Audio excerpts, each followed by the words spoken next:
అందరికీ నమస్కారం. దక్షిణాయనం వర్ష ఋతువు శ్రావణమాసం శుక్లపక్షం పంచమి అశ్విని నక్షత్రం విశేషమైనటువంటి రోజు. అశ్విని అంటేనే అశ్విని కుమారులు, అశ్విని దేవతలు.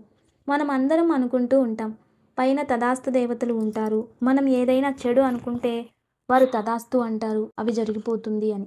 అవును కదా? అయితే ఇది నిజమే. అంటే మనం ఏదైతే ఎక్కువ కోరుకుంటూ ఉంటామో అది యూనివర్సల్ ఇచ్చేస్తుందట. ఇది వైజ్ఞానికంగా కూడా తెలియజేస్తున్నారు. అంటే ఋషి మునులు పెద్దలు ఎన్నో సామెతల రూపంగా మనకి అందించేవారు, కానీ అప్పుడు పట్టించుకునేవారు కాదు. ఇప్పుడు కూడా ఎంతోమంది వాటిని వ్యంగ్యంగా మాట్లాడడానికి ప్రయత్నిస్తూ ఉంటారు. వ్యంగ్యము అంటే దాన్ని ఒక చిన్న దృష్టితో నవ్వుకోవడానికో, లేదా ఇంకొకరిని బాధ పెట్టడానికో, లేదా విమర్శించడానికో ఉపయోగించే పదాలని వ్యంగ్య భాష అంటారు. అటువంటి భాషను ఇప్పుడు కూడా చాలామంది ఉపయోగిస్తూ ఉంటారు. అయితే ఈరోజు మంత్రబలంలో భాగంగా మనం అందరం కూడా అశ్విని కుమారుల నామాన్ని జపించాలి. ఓం అశ్విని కుమారాయై నమః. ఓం అశ్విని కుమారాయై నమః.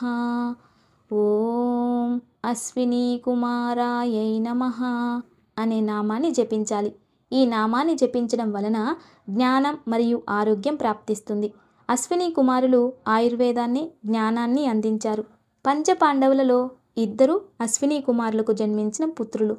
పంచపాండవులు అనగానే ధర్మము, అర్థము మరియు ధైర్యం, సాహసం, విద్య, జ్ఞానం వీటన్నింటికీ ప్రతీకలు. పంచపాండవులు పంచభూతాల నుండి జన్మించారు అనేదానికి గొప్ప శాస్త్రం.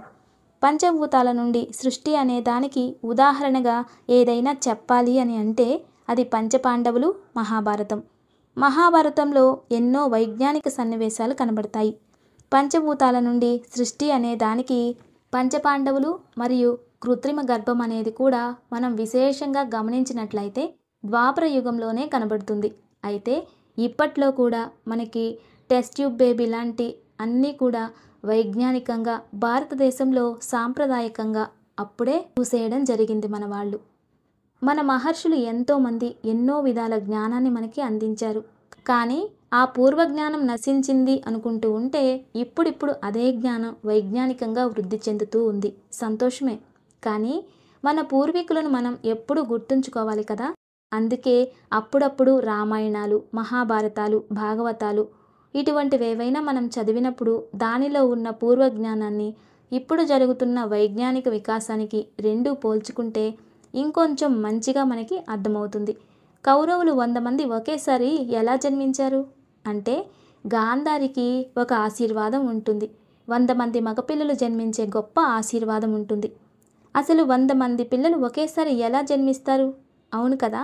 పూర్వంలో 100 అండాశయాలను సృష్టించి ఒక్కొక్క కుండలో ఒక్కొక్క అండాశయాన్ని వదిలి టెస్ట్ ట్యూబ్ బేబీ లాగా ఎలా పొందుతున్నారో ఆ కాలంలో ఒక కుండలో శిశువులు జన్మించేలా చేశారు వ్యాస మహర్షులు. అంత గొప్పవారు. అందుకే మనకి పూర్వజ్ఞానం విజ్ఞానంగా మారింది. మనం దీనిని ఉపయోగిస్తూ పూర్వజ్ఞానాన్ని గౌరవిస్తూ ఉన్నాం. అలా ఈరోజు అశ్విని కుమారులు పంచపాండవులలో ఎవరు? ధర్మరాజు. ధర్మరాజు ధర్మానికి ప్రతీక. ఈ ధర్మరాజు యమ అనుగ్రహంతో జన్మించారు అని పురాణం చెబుతోంది. అదేవిధంగా భీముడు వాయుపుత్రుడు, ఇంద్రుని అనుగ్రహంతో. అర్జునుడు అంటే సాహసం, ధైర్యం కనిపిస్తుంది. ఇక అశ్విని దేవతల అనుగ్రహంతో నకుల, సహదేవులు. వీరు భూత, భవిష్యత్, వర్తమానాలని మరియు ఆయుర్వేదాలని అందించారు. నకుల సహదేవులు విద్య అపారమైనది. ఒక కళ మహాభారతంలో యుద్ధం జరుగుతూ సైనికులందరూ అనారోగ్యంతో, బాధతో, యుద్ధంలో ఏదైనా గాయాలైతే వారికి చికిత్స చేయడానికి వీరిద్దరూ ఎంతో శ్రమించేవారు. వారు మట్టి తీసి పట్టుకున్నా చాలు ఔషధమయ్యేదట. అటువంటి అద్భుతమైన ఆయుర్వేద జ్ఞానాన్ని అందించింది ఈ అశ్విని కుమారులు. ఈ అశ్విని కుమారులు సూర్యుడు మరియు సంధ్యాదేవి పుత్రులు. వీరి నామస్మరణ అశ్విని నక్షత్రంలోనే జరుగుతుంది. ఈరోజు అశ్విని నక్షత్రం. అంతేకాదు పంచమి శనివారం కాబట్టి అశ్విని కుమారుల నామస్మరణ చేస్తే అద్భుతమైన జ్ఞానం ప్రాప్తిస్తుంది. ఎవరికైనా జ్ఞానం కావాలి అంటే అశ్విని కుమారుల అనుగ్రహం కావాలి. ఇక ఈరోజు మంచి మాట. ఎప్పుడైనా కూడా ధనస్సు నుండి వదిలిన బాణాన్ని పట్టుకోలేము. అలాగే వెళ్ళిపోయిన కాలాన్ని కూడా వెనుకకు తీసుకుని రాలేము. అదేవిధంగా మీరు ఒక మాటని మాట్లాడేస్తే అది కూడా తిరిగి తెచ్చుకోలేము. అదేవిధంగా నమ్మకం అనేది పోతే మళ్ళీ రాదు. నమ్మకాన్ని గట్టిగా పట్టుకొని ఉంచుకోవాలి. ఎన్నో కథలలో మనం చూడొచ్చు. నమ్మకం అనేది చాలా గొప్పది, చాలా విలువైనది. ఒకసారి ద్వాపర యుగంలో జరిగిన సన్నివేశాన్ని మనం గుర్తు చేసుకుందాం. సాంబ అనేవాడు శ్రీకృష్ణుని పుత్రుడు మరియు ద్వారకలో యువరాజుగా ఉండేవారు. అటువంటి సాంబ శ్రీకృష్ణునికి విరుద్ధంగా కొన్ని నిర్ణయాలు తీసుకుంటూ ఉండగా అది రాధకి తెలిసిపోతుంది. అప్పుడు రాధ దగ్గరకు వచ్చి క్షమాపణ కోరి ఏ కారణానికి కూడా వాసుదేవుకి ఇది తెలియకూడదు అని మాట ఇవ్వండి అని మాటను తీసుకుంటారు. తర్వాత రాధకు కృష్ణునిపైన ఎంత ప్రేమ ఉన్నా ఆ సాంబ మరియు శ్రీకృష్ణుల వారి మధ్య ఎటువంటివి జరిగినా కూడా రాధ ఏ కారణానికి కూడా సాంబ ఇలా చేస్తున్నాడని చెప్పరు. దానికి విరుగుడుని ఆలోచిస్తూ ఉంటుందే కానీ ఏ కారణంగానూ నోరు విప్పదు. ఎవరైనా కూడా మాటిస్తే అలా ఉండాలన్నమాట. అప్పుడు శ్రీకృష్ణుల వారు తెలియజేస్తారు, రాధా, నాకు అన్నీ ముందే తెలుసు. ఎందుకంటే మహావిష్ణువు అవతారమే శ్రీకృష్ణుడు అని మన అందరికీ కూడా తెలుసు. అతనికి రాబోయే రోజులలో జరిగేవన్నీ తెలుసు. ఇక్కడ ఏం జరిగింది అనేది కృష్ణునికి తెలుసు. కృష్ణుడు ఎప్పుడూ అడగలేదు. రాధ కూడా ఎప్పుడూ ఆ విషయాన్ని వారిద్దరి మధ్యలో చర్చించలేదు. ఇందులో ఉన్న అద్భుతమైన సారాంశం ఒకటే, నమ్మకం. ఒక్కసారి నమ్మకం పోతే మళ్ళీ ఎప్పటికీ తిరిగి రాదు. మనకి మనస్ఫూర్తిగా ఎవరిపైనన్నా నమ్మకం కలిగితే, మనం ఇష్టపడితే వారి దగ్గర అన్ని రహస్యాలు కూడా చెప్పేస్తాం. ఏదైనా కుటుంబంలో కావచ్చు, స్నేహంలో కావచ్చు, పని చేసే చోట కావచ్చు, ఎక్కడైనా కూడా ఎన్నో రోజుల నుండి దాగి ఉన్న బాధని కూడా వారి దగ్గర తెలియజేస్తాం. సంతోషాన్ని పంచుకుంటాం. ఏదైనా దుఃఖ సన్నివేశం జరిగినా అది కూడా వారితో పంచుకుంటాం. నమ్మకంగా ఉంటే పరమ రహస్యమైన విషయాలను కూడా వారికి తెలియజేస్తాం. ఎప్పుడైనా భార్యాభర్తల మధ్య వచ్చిన రహస్యాన్ని అత్తమామల దగ్గరో లేదా ఇంకొకరి దగ్గరో చర్చించుకోవడం అనేది ఒకరికొకరు చేసుకునేటటువంటి ద్రోహం అని చెప్పచ్చు. ఒక స్నేహితుడు కావచ్చు, ఒక స్నేహితురాలు కావచ్చు, మీపై నమ్మకంతో ఏదైనా విషయాన్ని తెలియజేస్తే దానిని ఇతరుల దగ్గర చర్చిస్తే అది కూడా ఖచ్చితంగా నమ్మక ద్రోహం అవుతుందట. వారిలో ఉన్న నమ్మకం అంటే భగవంతుడు. నమ్మకం అనేది కల్మషం లేనిది. ఎటువంటి కల్మషం లేకుండా మిమ్మల్ని నమ్మి వారు మీతో విషయాలను తెలియజేశారు. వారు మిమ్మల్ని గంధం అనుకున్నప్పుడు మీకు తెలియకుండానే బురదగా మారిపోతే, అందుకే గుర్తుంచుకోండి, ఎప్పుడైనా కూడా ఎవరైనా ఒక రహస్యాన్ని మీతో తెలియజేస్తే దాన్ని వినండి. లేదా నేను వినను అని ముందుగానే తెలియజేయండి. లేదా అక్కడి నుండి వెళ్ళిపోండి. అంతేగాని మొత్తం తెలుసుకుని తర్వాత కుతంత్రంగా చేయడం లేదా దానిని ఇతరులకు చెప్పి చర్చించడం కానీ చేస్తే అది మీరు చేసుకున్న ద్రోహం అవుతుంది. మీ విలువలన్నీ దిగజారిపోయి బతికే జీవితంగా విలువలేని వ్యక్తిగా అతని దృష్టిలో మిగిలిపోతారు. అందరూ గుర్తుంచుకోవాలి. శత్రువులు ఏదైనా లేనిపోనివి సృష్టిస్తే మూర్ఖులు దానిని ప్రచారం చేస్తారట. బుద్ధిహీనులు మాత్రం కరెక్ట్ అని నికరం చేసేస్తారట. ప్రచారం చేసేవాళ్ళు మూర్ఖులవుతారు. ఒకరిపైన అపవాదం చేసేవారు శత్రువులవుతారు. కాబట్టి నిజం తెలియకుండా దేనిని కూడా మనం చర్చించుకోకూడదు. సత్యం కోసం చర్చిస్తే మంచిదే, కానీ ఇదే అయ్యుంటుందని నిర్ధారణ చేయడం తప్పు. అలా చేస్తే మనం కూడా మూర్ఖులమే అవుతాం. అందుకే జీవితంలో కొన్నిసార్లు మౌనంగా ఉండడం ఎంతో మంచిది. కాబట్టి నమ్మకం పోతే ఎప్పటికీ రాదు. ఒకరిని వ్యంగ్యంగా మాట్లాడితే రాబోయే రోజులలో మీరు కూడా అదే వ్యంగ్యానికి గురి కావాల్సి ఉంటుంది. అందుకే ఒకరి రహస్యాలు మరొకరితో ఎప్పుడూ పంచకూడదు. ఇక గృహ సంపద. మన పూర్వీకులు ప్రతి ఒక్క వస్తువుకి, ప్రతి ఒక్క దిక్కుకు ఒక్కొక్క ఆధారాన్ని, ఒక్కొక్క శక్తిని సూచించారు. అదేవిధంగా ఈ భారతదేశంలో పూర్వం నుండి వచ్చిన జ్ఞానంతో సూర్యునికి కూడా ఒక అద్భుతమైన స్థానాన్ని ఏర్పరచుకున్నాం. సూర్యుడు ప్రపంచానికి వెలుగునిస్తూ ఉంటారు. సూర్యునికి వర్ణాలు 7. ఆ వర్ణాల రూపంగా ప్రకృతిలో వస్తూ ఉంటాడు. ఆ 7 వర్ణాలు వెలుగులో మాత్రమే కనబడతాయి. ఆ వర్ణాలు బయటికి ఎప్పుడు వస్తాయి అంటే, ఎప్పుడైనా ఆకాశం నుండి వర్షపు ధార కిందకి పడుతూ ఉన్నప్పుడు వెనుక నుండి సూర్యుని వెలుగు ఆ వర్షపు ధారలో కలిసి 7 రంగుల హరివిల్లు, అదే ఇంద్రధనుసులా కనబడుతూ ఉంటుంది. అటువంటి దృశ్యాలు మనం ఎన్నోసార్లు చూసే ఉంటాం. మనం సూర్యుని ఉదయాన్నే పూజించాలి అంటే సూర్యునికి ఒక రథం ఉంటుంది. రథానికి 7 గుర్రాలుంటాయి. ఆ రథాన్ని నడిపేవాడు అరుణుడు. ఇంకా సూర్యభగవానుడు అందులో ఉంటాడు అనేది మనందరికీ తెలుసు. ఏవైతే మనం కొన్నిటిని గజలక్ష్మి అని, అశ్వము అని, దేవతల వాహనాల రూపంగా ఎన్నో జీవరాశుల్ని పూజిస్తూ ఉంటాం. అయితే మనందరికీ ప్రతిరోజు దర్శనమిచ్చే సూర్యుడు రథంలో ప్రయాణం చేస్తారు అంటారు. ఆ రథాన్ని లాగే ముందున్న జీవరాశులు 7 గుర్రాలు మరియు 7 రంగులు, 7 రత్నాలు. అంతేకాదు 7 రోజులుగా ఎన్నో విధాలుగా మనం వాటిని ఆరాధిస్తూ ఉన్నాం. మీ అందరికీ ఇది తెలుసో లేదో 7 రంగులే ఉంటాయి. కానీ ప్రపంచంలో ఆ రంగులని కలిపి లక్షల రంగులుగా తయారు చేస్తారు. ఉండేది మాత్రం 7 రంగులే.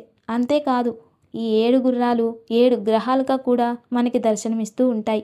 రాహుకేతులు ఛాయాగ్రహాలు కాబట్టి వాటిని లెక్కలోకి తీసుకోరాదు. అదేవిధంగా 7 నదులకి మనం ప్రత్యేక స్థానాన్ని ఇచ్చాం. ఇంకా సప్త సముద్రాలకి ప్రత్యేక స్థానం ఉంది. జీవితంలో వివాహ సమయంలో వివాహ బంధంలో 7 అడుగులు వేయడం అతి ముఖ్యమైనది. అలా 7 అనేది చాలా విశేషమైన స్థానం. తెలుసో లేదో 7-7-14 సంవత్సరాలకి స్త్రీ పురుషులలో దివ్యశక్తి అనేది ఉత్పత్తి అవుతుందట. అందుకే ఆ టైంలో హార్మోన్స్ అనేవి చక్కగా పనిచేస్తూ ఉంటాయి. తర్వాత 21 ఇయర్స్కి వివాహ వయస్కులు అవుతారు అని విశేషంగా మన శాస్త్రం తెలియజేస్తుంది. అయితే ఈ 7 గుర్రాలు ఏవైతే ఉన్నాయో అత్యంత ప్రత్యేకమైనవి, అత్యంత అదృష్టాన్ని తెచ్చేవి అని అర్థం. గుర్రాన్ని లక్ష్మిగా భావిస్తూ ఉంటారు.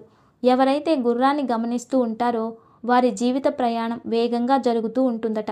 ఎప్పుడైనా యజమాని రథంపై ఎక్కినప్పుడు వెళ్తున్న సమయాన అది గ్రహిస్తూ ఉంటుందట.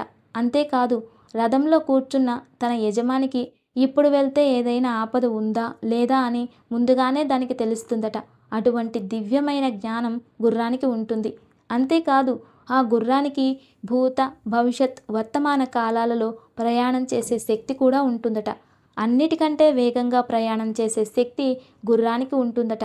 అందుకే పూర్వం నుండి రాజులు మహారాజులు అందరూ కూడా గుర్రాన్ని వాహనంగా చేసుకున్నారు. ఆ గుర్రానికి అంత అద్భుతమైన శక్తి, దివ్యశక్తి ఉంటాయట.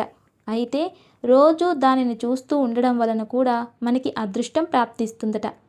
సముద్ర అలలు పడమర దిక్కుకి ప్రయాణం చేస్తూ తూర్పు దిక్కున సూర్యోదయం అవుతూ దాని ముందు గుర్రాలు మన ఇంట్లోకి వస్తూ ఉన్నట్లు అద్భుతమైన చిత్రాన్ని ఇంట్లో తూర్పు గోడ ఏదైతే ఉంటుందో దానికి అలంకరించడం వలన మనకి సప్తమాతృకుల అనుగ్రహం ప్రాప్తిస్తుంది, సప్త ఋషుల అనుగ్రహం ప్రాప్తిస్తుంది, సప్త నదుల అనుగ్రహం కూడా ప్రాప్తిస్తుంది, మరియు సప్తవర్ణాల ఆనందం మనకి ప్రాప్తిస్తుందని అర్థం. కాబట్టి ఇలాంటి ఫోటోను ఇంట్లో తూర్పు గోడకు మాత్రమే పెట్టాలి. మరి ఏ ఇతర గోడలకు పెట్టరాదు. సూర్యోదయం ఎలా అయితే ఇంటి లోపలికి వస్తూ ఉంటుందో అదేవిధంగా ఆ గుర్రాల ఫోటోని కూడా తూర్పు దిశన మాత్రమే పెట్టుకోవాలి. ఈ 7 గుర్రాలు 7 రంగులుంటే మరింత అదృష్టం. లేదా తెలుపు రంగు గుర్రాలు కూడా ఉండవచ్చు. లేదా గుర్రాలు లైట్ కలర్స్లో ఉన్నవి లేదా హరివిల్లులోని ఏ రంగు చిత్రపటాన్నైనా పెట్టుకోవచ్చు. మనం ఇంటి నుండి బయటికి వెళ్ళేటప్పుడు దానిని చూసుకొని వెళ్తే వెళ్ళిన పనులు వేగంగా జరుగుతాయని, మరియు సప్త ఋషులు సప్తమాతృకుల అనుగ్రహం మనపై ఉంటుంది, మరియు సూర్యదేవతల అనుగ్రహం కూడా మనపై ఉంటుంది. అందువలన ఫొటోస్ అలంకరించే వారికి, చిత్రపటాలు వేసేవారికి ఈ 7 గుర్రాలున్న చిత్రపటాన్ని ఇంట్లో తగిలించడం వలన అదృష్టం కలిసొస్తుందట. ఇక ఈరోజు దివ్యమైన ఆయుక్షేమం కపికచ్చు గింజలు. దీనినే తెలుగులో దురదగుండి, దూలగండి అంటారు. ఇది చాలా విశేషమైన ఔషధ గుణాలు కలది. దాదాపు ఆయుర్వేద శాస్త్రంలో 200 రోగాలకి ఈ గింజల్ని ఉపయోగిస్తూ ఉంటారట. దీనిని ఇంగ్లీష్లో వెల్వెట్ బీన్స్ అంటారు. ఇవి నల్లగాను తెల్లగాను 2 రంగుల్లో కూడా ఉంటాయి. కానీ జాగ్రత్త వహించాల్సింది ఏమిటి అంటే ఆ చెట్టు ఆకులు చర్మంపై తగిలితే దురద వచ్చేస్తుందట. పసుపు మరియు 2 కలిపి ఒళ్ళంతా రాసుకునే వరకు అది దురద పుడుతూనే ఉంటుందట. కొందరైతే ఏడ్చేస్తారట. అలా దురద పుట్టి చెట్టు నుండి వచ్చే అద్భుతమైన ఔషధ గుణాలున్న ఈ కపికచ్చు గింజలు ఎంతో దివ్య ఔషధం కలవి. ఆ చెట్టుకి ఆ గుణం ఎందుకు అంటే తను కాపాడుకోవడానికి అది ఆ లక్షణాలను పెంచుకుంది. అంత జాగ్రత్త ఎందుకు అంటే అంత మంచి ఔషధ గుణాలు ఇందులో ఉన్నాయని అర్థం. తనకు తాను ఇంకా తనలో ఉన్న వాటిని కాపాడుకోవడానికి ఏవైతే అవి ఇవి చేస్తూ ఉంటాయో అలాంటి మొక్కల్లో అద్భుతమైన శక్తి ఉంటుందట. అయితే ఈ కపికచ్చు గింజలు చాలా ఉపయోగం. ఇవి మగవారికి శారీరక బలహీనత, నరాల దౌర్బల్యం, వణకడం లాంటి వారికి ఇవి చాలా ఉపయోగపడతాయి. దీని చూర్ణం లేదా గింజలు రెండూ లభిస్తాయి. ఎవరైతే ఈ నరాల దౌర్బల్యం అనేది ఉంటుందో వారు రాత్రిపూట గోరువెచ్చని పాలల్లో 4 గింజలు వేసేసి ఉదయాన్నే ఆ గింజలు సేవిస్తే వారి శరీరంలో నర దౌర్బల్యం అనేవి దూరమై నరాలకి శక్తి వచ్చి జాయింట్ పెయిన్స్, నడుము నొప్పి ఇటువంటివన్నీ కూడా దూరం అవుతాయి. అంతేకాకుండా సంతానోత్పత్తి కణాలు కూడా పెరుగుతాయట. ఇది అంతటి అద్భుతమైన ఔషధం. ఇక దివ్య పూజ. రేపు ఆదివారం భరణి నక్షత్రం, షష్ఠి గడియలుంటాయి. అయితే ఈ గడియలలో శనికి ఆవ నూనెతో అభిషేకం చేసి వస్తే ఏదైనా కోర్టు గొడవలు, బంధనాయోగాలు ఉంటే వాటి నుండి రక్షణ లభిస్తుంది. దాని నుండి బయటికి వస్తారు. ఇంట్లోనే ఉన్నవారు రేపు ఉదయాన్నే తలస్నానం చేసి సూర్య నమస్కారం చేసి తదుపరి కాలభైరవ అష్టకాన్ని కానీ శనీశ్వర వజ్ర కవచాన్ని కానీ పారాయణ చేసుకుంటే కోర్టు గొడవల నుండి బయటపడతారు. ఇక నేటి ఆలయ దర్శనం. ప్రతి ఒక్క ఆలయానికి తనదైన ఒక ప్రత్యేకత ఉంటుంది. స్థానబలం వేరు, స్థలబలం వేరు, స్థల పురాణం వేరు. ఇటువంటివెన్నో దేవాలయాలు ఉంటాయి. అలా తెలుగు రాష్ట్రంలో ఒక దివ్యమైన దేవాలయం ఉంది. ఆ దేవాలయానికి వీసా వెంకటేశ్వర స్వామి అనే పేరు కూడా ఉంది. ఉద్యోగం లేని వాళ్ళు వెళ్ళి ఒకసారి దర్శించిన లేదా ఉద్యోగం వస్తే నీకు దేవాలయ ప్రదక్షిణ చేస్తాను అనుకున్న వారికి ఎంతోమందికి ఉద్యోగాలు వస్తున్నాయట. అంత అద్భుతం. అంతేకాదు చాలామంది తెలుగు రాష్ట్రాలలో ఏదైనా చదువుల కోసం లేదా విదేశాలకు వెళ్ళాలి, వీసా ఇంటర్వ్యూ ఉంది అంటే ముందుగా దేవాలయంలో వెళ్ళి స్వామిని దర్శనం చేసుకొని వస్తే ఇప్పటి వరకు ఇంటర్వ్యూ ఫెయిల్ అయిన దాఖలాలు లేవట. అందుకే ఈయనని వీసా వెంకటేశ్వర స్వామి అని పిలుస్తారు. అదే దేవాలయం చిలుకూరు శ్రీ బాలాజీ వెంకటేశ్వర స్వామి దేవాలయం. కలియుగ దైవం శ్రీ వెంకటేశ్వర స్వామికి ఉన్న అనేక నామాలలో బాలాజీ ఒకటి. విదేశీయానం ధ్యేయంగా ఉన్నవారు ఈ స్వామివారిని దర్శించుకొని చిత్తశుద్ధితో మనస్ఫూర్తిగా ప్రార్థిస్తే చాలు వీసా చేతికొస్తుంది అనేటటువంటి ప్రగాఢ విశ్వాసం భక్తులలో ఉండడం వలన వీసా బాలాజీ అనే నామంతో ఉన్నటువంటి చిలుకూరు బాలాజీ ఆలయ విశేషాలను ఇప్పుడు మనం తెలుసుకుందాం. భక్తులు విశేష సంఖ్యలో దర్శించుకునేటటువంటి ఈ బాలాజీ ఆలయం రంగారెడ్డి జిల్లా మొయినాబాద్ మండలంలోని చిలుకూరు గ్రామంలో ఉంటుంది. ఇతర దేవాలయాలతో పోలిస్తే ఇది ఎంతో విశేషమైనటువంటి ఆలయం. ఇక్కడి నియమాలు, నిర్వహణ, మహిమలు ఎంతో భిన్నమైనటువంటివి. కాబట్టి ఎన్నో ప్రాంతాల ప్రజలు స్వామివారిని దర్శించుకుని తమ కోరికలు తీర్చుకుంటూ ఉంటారు. ఒకప్పుడు శ్రీనివాసుడు అనే భక్తుడు ప్రతి సంవత్సరం తిరుపతి వెళ్ళి ఏడుకొండల స్వామివారిని దర్శించుకునేవారు. ఒకమారు అనారోగ్యం కారణంగా తిరుపతి యాత్ర చేయలేకపోయాడు. అప్పుడు భక్తుడికి కలలో వెంకటేశ్వర స్వామి కనిపించి, నీవు దేనికి చింతించవద్దు, నీ సమీపంలోని అడవిలో నేనున్నానని స్వామివారు చెప్పారు. కలలో కనిపించిన స్థలానికి వెళ్ళి ఆ భక్తుడు నేలను తవ్వుతూ ఉండగా పారకు ఒక రాతి విగ్రహం తగిలి రక్తం కారింది. ఆ అపచారానికి దుఃఖిస్తున్న భక్తుడితో పాలతో కడగమని ఆకాశవాణి వినిపించింది. అలా చేయగా పుట్ట నుండి శ్రీదేవి భూదేవి సమేతుడైనటువంటి శ్రీ వెంకటేశ్వర స్వామి విగ్రహం బయటపడింది. ఇలా 3 మూర్తులు ఒకే విగ్రహంతో ఉండడం చాలా అరుదు. ఈ విగ్రహాన్ని శాస్త్రోక్తంగా ప్రతిష్ఠించి మందిరాన్ని కూడా నిర్మించారు. ఈ ఆలయంలో హుండీ ఉండదు. కొందరి దుకాణదారులు, ఊరి ప్రముఖుల ద్వారా నిర్వహణ జరుగుతుంది. ఇక్కడ దర్శనానికి ధనిక, భేద, అధికార తారతమ్యాలు లేవు. అందరూ ఒకే వరుసలో వేచి ఉండి భగవంతుని దర్శనం చేసుకుంటారు. కనీసం రవాణా సౌకర్యం సైతం లేని ఈ దేవాలయం భక్తుల తాకిడి ఎక్కువ కావడంతో తెలంగాణ రాష్ట్ర ప్రభుత్వ ఆధ్వర్యంలో నడుస్తున్న రోడ్డు రవాణా సంస్థ నుంచి ప్రత్యేక బస్సులను నడిపించే స్థాయికి ఈ ఆలయం చేరుకుంది. ఇక్కడ ప్రదక్షిణలు చేయడం ఒక ముఖ్య ఆచారం. భక్తులు మొట్టమొదటిసారి వచ్చినప్పుడు 11 సార్లు ప్రదక్షిణలు చేస్తారు. తమ కోరికలు తీరిన తర్వాత ఇంకొకసారి వచ్చి 108 సార్లు ప్రదక్షిణలు చేసి తమ మొక్కుని తీర్చుకుంటారు. దేవుని విగ్రహాన్ని కళ్ళు మూసుకోకుండా చూడాలని దేవాలయ అర్చకులు పదే పదే ఇక్కడ చెప్తూ ఉంటారు. ఇంతటి మహిమాన్వితమైనటువంటి చిలుకూరు శ్రీ బాలాజీ వెంకటేశ్వర స్వామి వారిని అందరూ దర్శించుకొని తమ కోరికలు తీర్చుకుంటారని ఆశిద్దాం. ఈరోజు దివ్యమైన యోగక్షేమం. దీర్ఘకాలిక వ్యాధుల నుండి విముక్తికై, కుటుంబంలో గొడవలు తగ్గి ప్రశాంతత నెలకొనేందుకు ఈరోజు సాయంత్రం అరటి నార ఒత్తులతో కొబ్బరి నూనె లేదా నెయ్యి వేసి అరటి చెట్టు ముందు కానీ లేదా పూజ గదిలో లక్ష్మీదేవి ముందు కానీ దీపారాధన చేసి ఆరాధించాలి. నమస్తే. Thanks for watching.